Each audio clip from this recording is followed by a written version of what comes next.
If you ever see a gas station that says last stop for 70 miles, keep driving fast. I was about 4 hours into a 6-hour drive when I realized I needed to stop.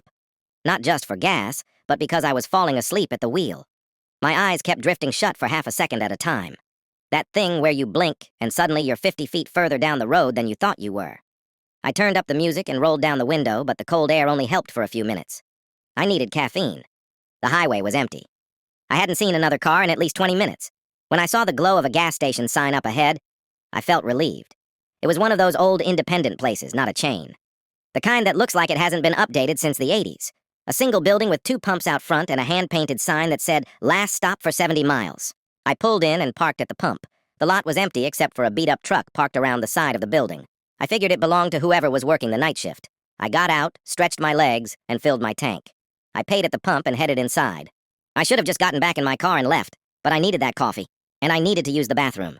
So I walked inside. The store was small. A few aisles of snacks and car supplies.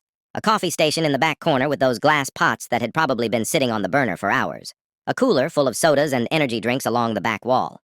The lights were that harsh fluorescent kind that made everything look slightly off. The attendant was behind the counter. He was maybe 50, with thinning gray hair and a face that looked like it hadn't slept in days. He had the TV on, some late-night infomercial with the sound turned low. He looked up when I walked in, and something in his expression changed.